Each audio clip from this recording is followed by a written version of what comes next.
আল্লাহ পাক বলছেন ফাসাল্লি লিরাব্বিকা ওয়ানহার। নামাজ আগে না কুরবানি আগে? যার নামাজ নাই তার কুরবানি নাই।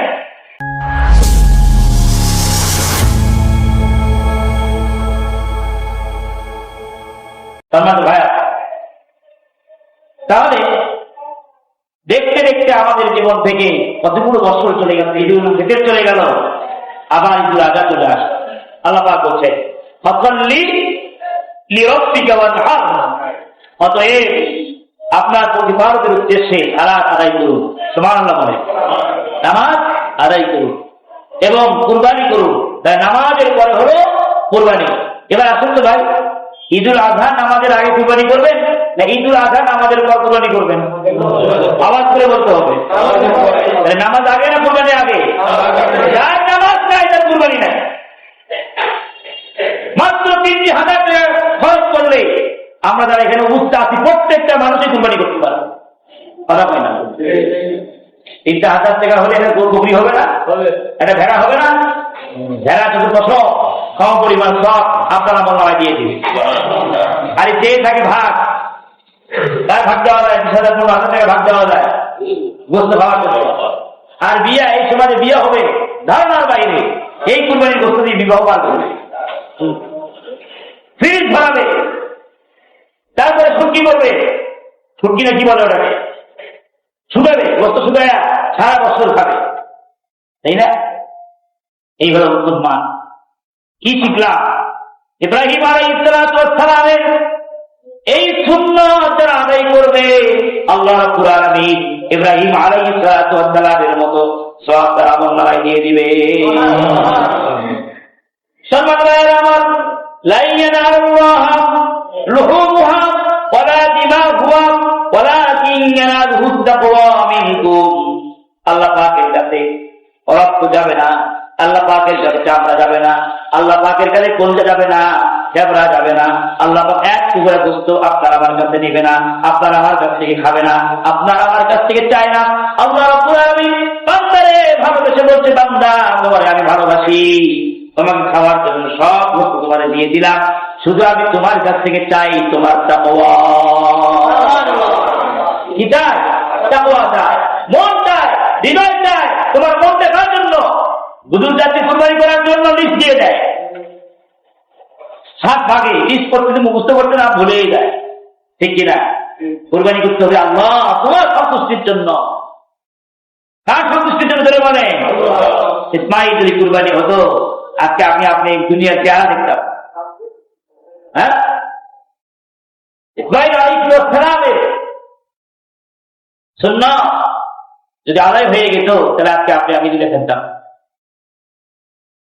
আইরে মানুষ ফকির মিসকিন গিয়ে গোস্ত পায় না, আর বড় লোকদের বাড়িতে হুন্ডা নিয়ে মাইক্রো নিয়ে গোস্ত পৌঁছে দিচ্ছে, কথা পায় না। একটা বৈঠক করে করবেন হাফমিনির মতো। আপনার পক্ষ থেকে, আপনার আত্মীয়র পক্ষ থেকে যদি চলে যায় যাবে, মানুষ খাবে, শিরিক টিপে পাবে। মুহাম্মদ রাসূলুল্লাহ সাল্লাল্লাহু আলাইহি ওয়াসাল্লাম নিজে কুরবানি করে কুরবানির গোস্ত তার বান্ধবীর বাড়ি বাড়ি মুহাম্মদ সাল্লাল্লাহু আলাইহি ওয়াসাল্লাম পৌঁছে দিয়ে আসে। সুবহানাল্লাহ বলে। সুন্নাত। কত মানুষ চেয়ে থাকবে, কত বাবা চেয়ে থাকবে সন্তান 2 লাখ 3 লাখ টাকা দেবেন গরু কুরবানি করবে, আর বাবা মা বৃদ্ধাশ্রমে করে থাকবে। বাবা মা বলে একটু ফেরি ঘরের ভেতরে 1700-2000 টাকা দেবেন লুঙ্গি আপনি পরেন, আর বাবা লুঙ্গি পরে 150 টাকা 100 টাকা দামের লুঙ্গি, তারপরে কথা বলে না। আপনি ছেলে থেকে বারবার প্রশ্ন করছেন, বাবা কি নিবা কি নিবা কি নিবা, আর আপনি একটা পলেস্টারের পাঞ্জাবি কিনা বাবাকে বলছেন বাবা এই তোমার জন্য নিয়ে আসে।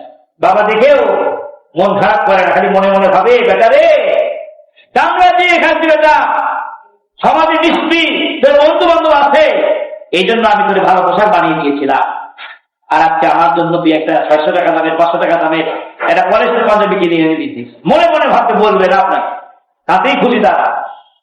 মনে রাখবে আপনার সন্তান আপনাকে এতে দামি জিনিস দিবে না। অস্থায়ীতে যদি বড় বিচার হয়, ওই টুকটুকি নিয়ে থাকবে, আপনাকে নিয়ে থাকবে না।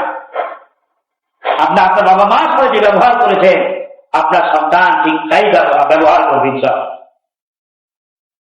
প্রিয় ভাইরা আমার, আল্লাহ রাব্বুল আলামিন বলেন আমার কাছে পৌঁছে না এই সব পশুর গোস্ত কিংবা রক্ত, বরং পৌঁছে তোমার তাকওয়াবান হতে হবে, ঈমানদার হতে হবে, আল্লাহর সন্তুষ্টির জন্য কুরবানি করতে হবে।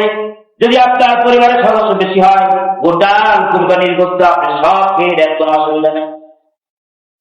আর আল্লাহর জন্য যদি আপনি সন্তুষ্টির জন্য যদি করে থাকেন, বসের ওখানে হাড়ের সঙ্গে যতগুলো গোস্ত আছে 3 ভাগ করেন, নিজের জন্য একটা রেখে দেন। সুবহানাল্লাহ বলে। আল্লাহ বাকি সব সিস্টেম করে দিয়েছেন।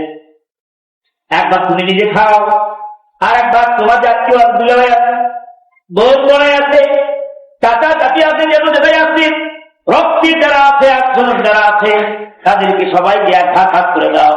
আর এক ভাগ তোমার কাছে খায়ের আসবে, মোসাবের আসবে, গরিব মানুষ যাতে কুরবানি করতে পারে নাই, তোমার পাশাপাশি কত মানুষ আছে, আত্মীয়দের বাড়ির পাশে তোমাদের কত লোকজন আছে কুরবানি করতে পারে নাই, তুমি এমন ভাবে বস্তু তাকে দাও যেন ঈদুল আজহা দিনের প্রথম খাবারটা কুরবানির গোস্ত দিয়ে হয়। পারবো ইনশাআল্লাহ? পারবো ইনশাআল্লাহ? হাত তোলা যায় না? এবার কুরবানি আমরা সবাই করবো, 3টা হাজার টাকা খরচ করবো, কোনো ব্যাপার না। প্রত্যেকটা মানুষ কুরবানি করতে পারবে ইনশাআল্লাহ। জামাতের মানুষ প্রত্যেকটা ঘরে ঘরে কুরবানি হয়ে যাবে। একটা ভেড়া নিয়ে আসেন, একটা ছাগল কিনে নিয়ে আসেন, একটা বকরি কিনে নিয়ে আসেন। লজ্জার ঘটনা, আমার পিতা গরু কুরবানি করতো, হুজুর ওয়াজ করছেন, বয়ান করতে করতে ভেড়ার বয়ান করছেন। আমরা তো লজ্জায় পড়ে গেলাম, বাবা ভেড়া কিনে নিয়ে আসছে, ভেড়া কুরবানি দিয়ে দিলাম, লজ্জা, ভেড়া শহরে বাড়ি কেমন একটা হলো। পরে যখন শুনলাম ভেড়ার পছন্দ বেশি, যে পশু যত বেশি পছন্দ তার দাম তত বেশি। সুবহানাল্লাহ বলে। আজকে বুঝছি, কিন্তু বুঝে তো আর লাভ নাই, বাবা তো আর কাছে নাই, বাবা তো চলে গেছে। বাবা আছে, বউ ছেলের জন্য আপেল কিনেছেন হাত কেজি, আরো হাত কেজি কেনেন, ঘরে ঢোকার আগে আব্বা আপনাকে দিয়ে তারপরে নিজের ঘরে ঢোকেন, কবুল হাতের সব পেয়ে যাবেন। সুবহানাল্লাহ বলে। ভাইয়ারা, যেহেতু আমি আর এই ঈদুল আজহার আলোচনা করতে পারবো না, শুক্রবার ছাড়া, অর্থাৎ ঈদের দিন ছাড়া, এই জন্য আরেকটি তফসিল দিই আপনাদের সামনে। কত জন্য করা উচিত ছিল যারা কুরবানি করবেন, লোক চা দুটো, চা ওঠার আগেই সব লোক সবকিছু কেটে ফেলতেন আর বাকি সব রাখতেন। আরে রসুল বলেছেন কুরবানি করার পর এগুলো তুমি কাটবা, কুরবানি সব পেয়ে যাও। আর আসতে পারে সুবহানাল্লাহ।